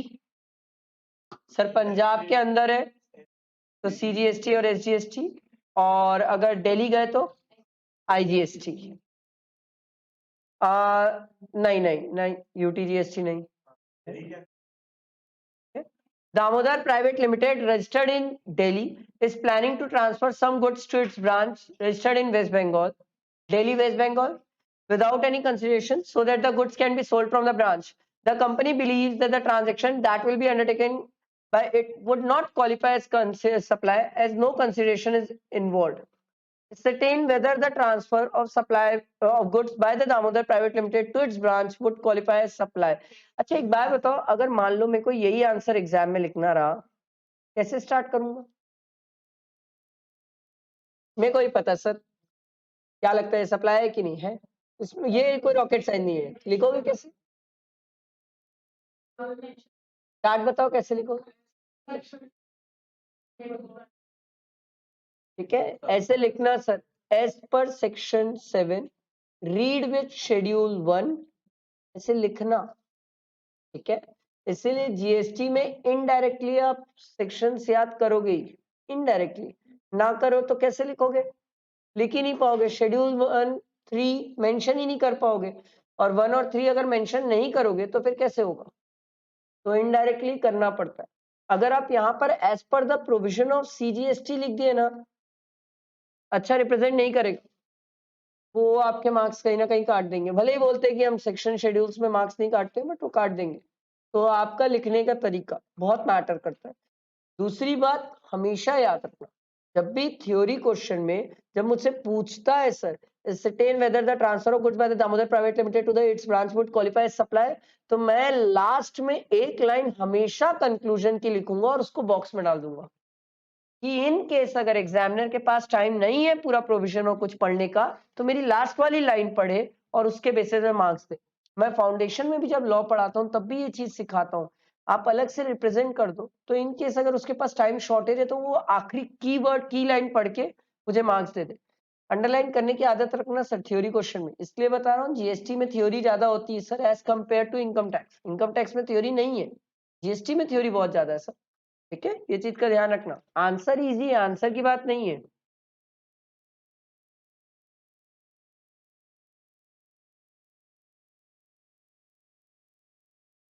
नहीं नहीं, सीधा schedule, आपने सीधा read with बोल दिया ना, आप कनेक्ट कर दिए हो शेड्यूल, अब सीधा शेड्यूल बताने जाओगे आप कि शेड्यूल 1 में ये कौन से पॉइंट के अंदर कवर्ड हो रहा है, या शेड्यूल 3 में, जो भी आप बोलना चाहोगे उससे कनेक्ट करके डायरेक्ट। अच्छा एक बहुत अच्छा पॉइंट है ये कि सर जब हम मान लो शेड्यूल 1 का कोई एक ट्रांजेक्शन है, उससे रिलेटेड क्वेश्चन है, अब हमें समझ आ गया शेड्यूल 1 का कौन सा ट्रांजेक्शन से रिलेटेड क्वेश्चन, सर क्या हमें वहां पर पूरा शेड्यूल 1 या पूरा शेड्यूल 3 डालना पड़ेगा? नो नहीं, सिर्फ उस पॉइंट को, रिलेवेंट पॉइंट को समझाना होगा, बाकी और नहीं डालना होगा। इसलिए बता रहा हूँ टाइम वेस्ट हो जाता है। कई बार हम क्या करते हैं, पूरा डालना स्टार्ट कर देते हैं। पूरा क्या करोगे, जो रिलेवेंस है वही डालना, बाकी मत डालना, क्योंकि जीएसटी में टाइम हमें बचाना है। एक बात एकदम दिमाग में क्रिस्टल क्लियर रखो, एग्जाम में 1 आवर या 1 आवर 15 मिनट्स में जीएसटी हमें कवर करना है, क्योंकि हमें इनकम टैक्स में समय लगेगा, चाहे कोई भी स्टूडेंट हो, चाहे मई हो, सितंबर हो, जनवरी, दुनिया का कोई भी स्टूडेंट हो। Sir income tax takes time, format होता है, वर्किंग नोट होते हैं, कैलकुलेशंस होते हैं, टाइम लगता है। जीएसटी में इतने नहीं लोचे होते, तो यहाँ पर आपको टाइम सेव करना होगा और इनकम टैक्स में टाइम देना होगा, ये आपको शुरू से समझ के चलना। ठीक है, देखो अगला question. Prithvi Associate is engaged in supplying of taxable goods. It inquires from its tax advisor as to whether any activity can be treated as supply even if made without consideration in accordance with the provision of GST law. You are required to enumerate such activity if any. तो यहाँ पर अपन क्या करेंगे, क्या लिखेंगे यहाँ पर अपन? Schedule 1 के पूरे ट्रांजेक्शन्स लिखेंगे, पूरे। अगला, composite supply is treated as supply of that particular goods or services which attract the highest rate of tax for the purpose of considering tax liability and examine the validity of the statement. पहली line क्या लिखूंगा? Invalid नहीं लिखते हैं, नहीं लिखते, law थोड़ी लिख रहे हो, इनकरेक्ट, इनवैलिड नहीं लिखना, इनवैलिड लिखना ही नहीं, इनवैलिड कोई वर्ड ही नहीं है, पूरे जीएसटी में इनवैलिड वर्ड नहीं पढ़ा है मैंने आपको कभी। This statement is incorrect. ठीक है, छोटी छोटी मिस्टेक्स है, यही गलतियां करके आते हैं हम एग्जाम्स में, ठीक है।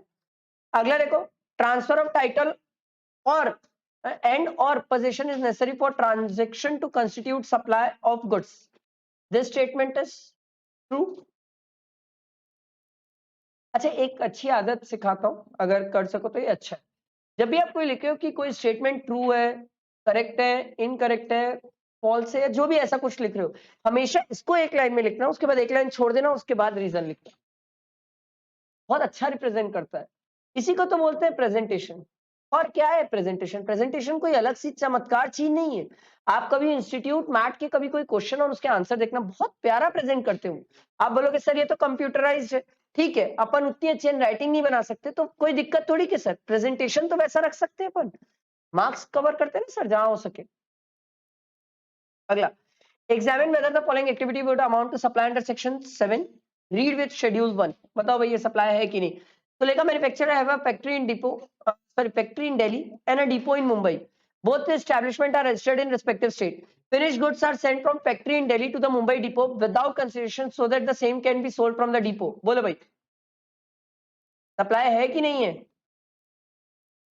शेड्यूल 1 सेकेंड ट्रांजेक्शन याद है? सप्लाई ऑफ गुड्स और सर्विसेज बिटवीन रिलेटेड और डिस्टिंक्ट पर्सन, पढ़ के आए थे सर।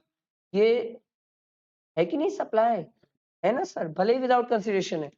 चलो अगला बताओ, Raman is an architect in Chennai, his brother who is settled in London is a well known lawyer, ठीक है। Raman has taken legal advice from him free of cost with regard to his family dispute. क्यों नहीं है? Not in the course of furtherance of business, इसलिए नहीं है sir, otherwise होता। कभी भी ऐसा लिखा रहे, would your answer be different? Yes, पहले तो यस लिख देना, बाद में जो होगा देखा जाएगा। क्योंकि सर अगर डिफरेंट नहीं होता तो ये पूछा क्यों है मुझसे?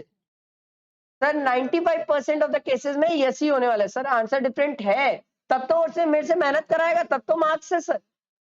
आ रही बात समझ? ये सब स्मार्टनेस होनी चाहिए, और बिजनेस यूनिट से रिलेटेड है तो सप्लाई माना जाता है और जीएसटी है सर। हाँ, नहीं नहीं नहीं नहीं नहीं, किस में बोल रहा है तू? हाँ,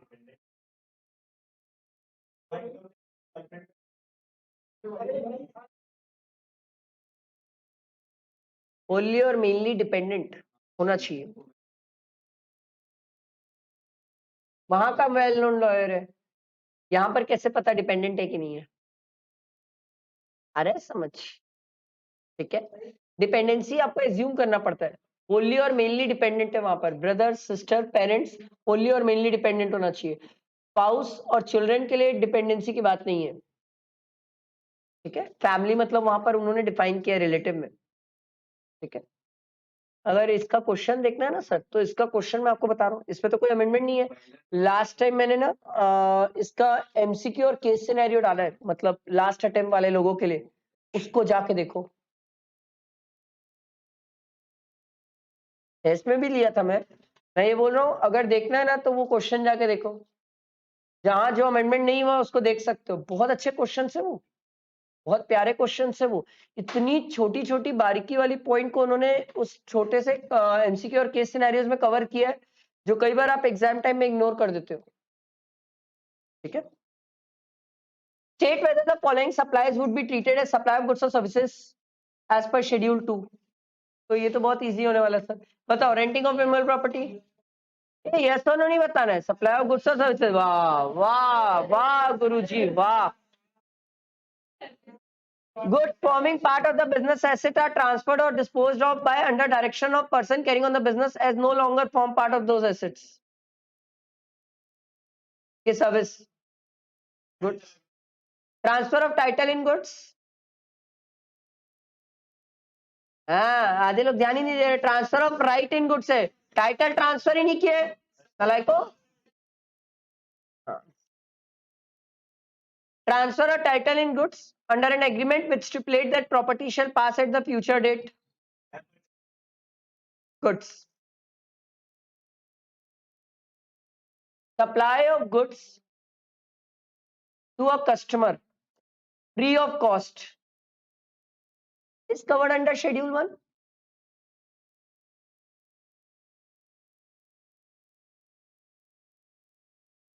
supply of goods to a customer free of cost is covered under schedule 1, क्योंकि शेड्यूल 1 विदाउट कंसिडरेशन ही चलता है सर।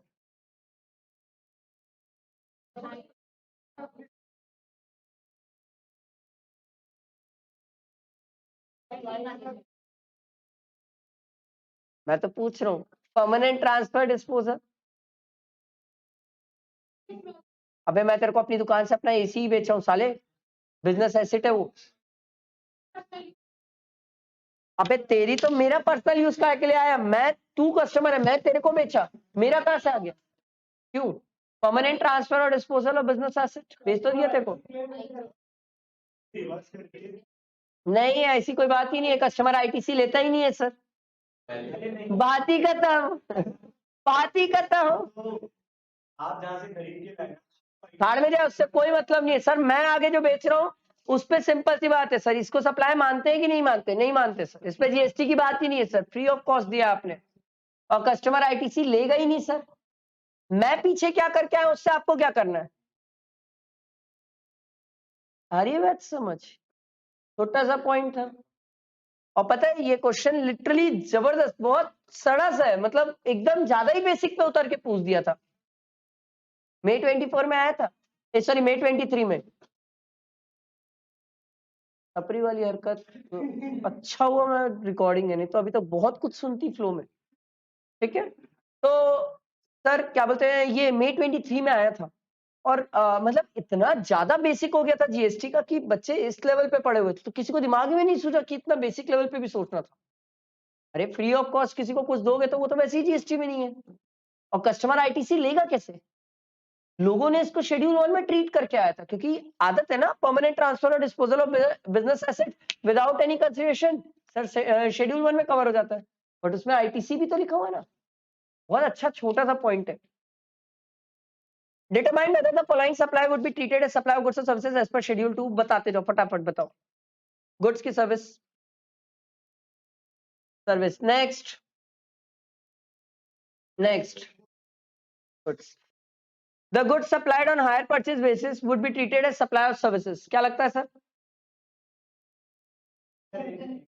ठीक है, statement is incorrect. Hire purchase है ना सर, ओनरशिप ट्रांसफर होगी sir. State whether the import of service in the following independent cases would amount to supply under section 7। बताओ भाई, पहला वाला बताओ।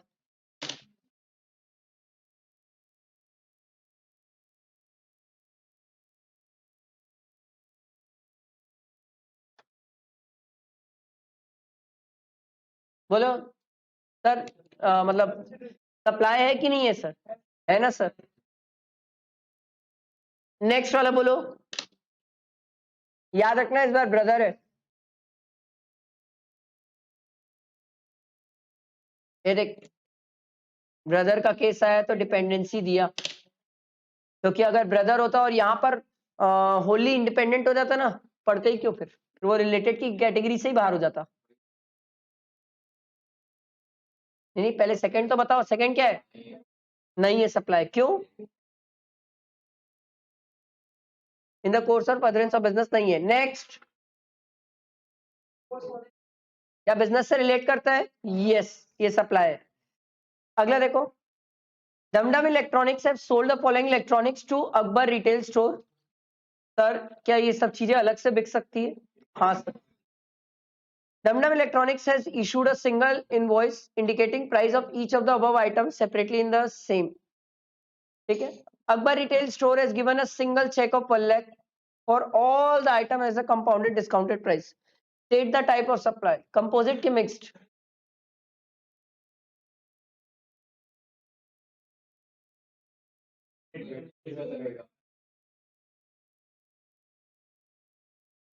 सोच लो, अभी कुछ बोले कंपोजिट, अभी कुछ बोले मिक्स्ड। एक बार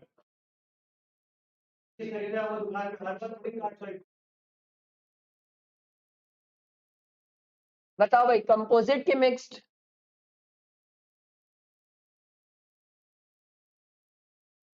मिक्स भी नहीं है, मिक्स तो नहीं है क्योंकि सिंगल प्राइस चार्ज नहीं कर रहे सर, हर की अलग अलग प्राइस सेपरेटली शो कर रहे हैं। तो कंपोजिट की तो बात ही नहीं होती सर। तो ये तो नॉर्मल ट्रांजैक्शन हो गया, आ रहा है समझ, ये नॉर्मल है, इसमें कुछ नहीं करना है, ना ये कंपोजिट ना ये मिक्स्ड, ये दोनों ही नहीं है सर, क्योंकि सिंगल प्राइस चार्ज करता तो मैं इसको मिक्स बोल देता, सिंगल प्राइस चार्ज ही नहीं किया, सबका अलग अलग प्राइस चार्ज कर रहे हैं। समझ आया?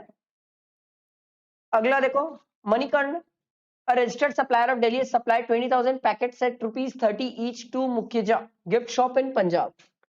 Each package consists of 20 chocolates, 2 fruit juice bottles and a packet of toy balloons.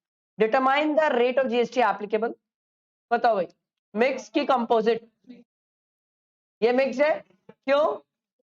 Single price charge कर रहे हैं सर, ठीक है, सिंगल प्राइस चार्ज कर रहे हैं, अलग अलग चीजें अलग अलग बिक सकती थी, मिक्स्ड है, कौन सा रेट लूं? हाईएस्ट रेट 18%, तो 20,000 इंटू 30 इंटू 18%, ठीक है। चलो अगला, Gagan engineering private limited registered in Haryana is engage in providing maintenance and repair services of heavy steel machinery. ये वाला आंसर उधर देगा, बाकी सब शांत। For carrying out the repair work, Gagan engineering private limited send its customer container trucks equipped with items like repair, sir सामने है ना सर, ठीक है, यहाँ सामने, हाँ यहाँ सामने, बहुत स्पीड से नीचे से ऊपर आया अपना आंसर से, आइए ना सर सामने, हाँ sir, with items like repair equipment, consumable tools, parts, etc. from Haryana workshop to its own repair center located in other states across where the client's machinery are being bought and are being repaired. Discuss the leviability of GST on the interstate movement of trucks from the workshop of Gagan Engineering Private Limited in Haryana to its own repairing center located in other state across India. बताइए sir, है? तो distinct person मानते sir हम,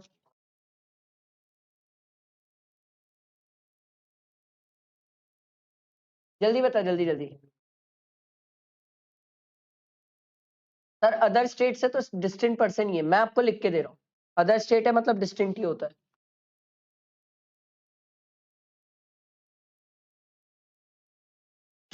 अच्छा question है, हाँ repair है ना, तो आपके हिसाब से सप्लाई है कि नहीं?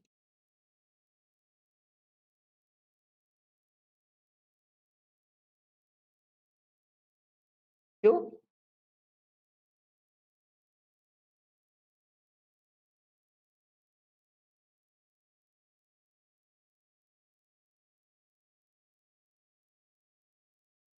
तो व्हाट, अदर स्टेट हुआ तो हम, मेरा ही सेंटर हो, अगर मेरी अरब इंस्टीट्यूट मुंबई में है तो हम अलग अलग है।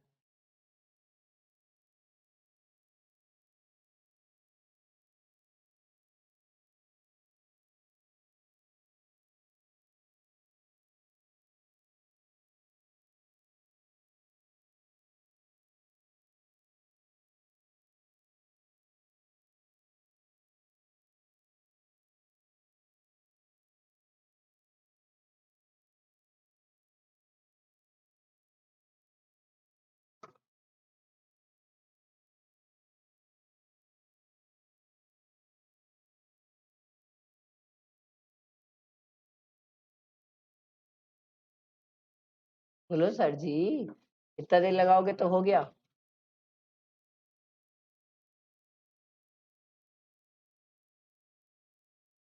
चल मैं बोल रहा हूँ जीएसटी नहीं है, पर रीजन, बिना रीजन के तो सब बकवास है।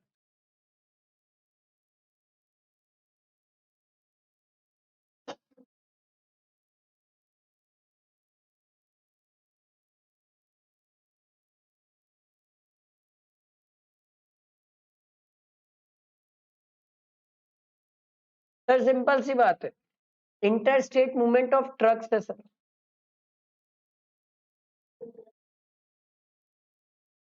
ट्रक का रिपेयर कहाँ है सर? हाँ, पार्ट्स के सप्लाई पे मैंने कब मना किया सर, ये तो सिर्फ inter state movement of truck है, हमने पढ़ के आया था सर, सर्कुलर था, inter state movement of convenience पे जीएसटी नहीं है। आप पार्ट्स वगैरह लेके जाओ रिपेयर पर्पस के लिए तो उस पे जीएसटी है, अच्छा क्वेश्चन है, पता है पूरे पैराग्राफ तक आपको रिपेयर पे घुमाया है वो, आखिरी में आके ये पूछ दिया कि गाड़ी चल रही है, रिपेयर से मतलब ही नहीं है। तो गाड़ी के मूवमेंट पे जीएसटी नहीं है, रिपेयर के लिए पार्ट्स वगैरह लेके जा रहे हो उस पे जीएसटी है ना सर। नहीं, हमको सिर्फ ये बताना है इंटरस्टेट मूवमेंट ऑफ ट्रक्स पे जीएसटी नहीं है सर। ठीक है, अगला अगला Sarvana and Sons wishes to start supplying alcoholic liquor for human consumption in the state of Tamil Nadu. दारू तो बाहर है जीएसटी से, therefore it applies for license to the Tamil Nadu government for selling liquor for which the state government has charged specified fee from it. बोलो भाई इसका क्या करें? तो लाइसेंस की बात है sir, grant of alcoholic licence, बोलो भाई इस पे जीएसटी नहीं है सर, दारू पे नहीं है तो इस पे कहां से आएगा, लाइसेंस पे जीएसटी नहीं आएगा। बस खत्म, इतना ही था आपका। थैंक यू, धन्यवाद।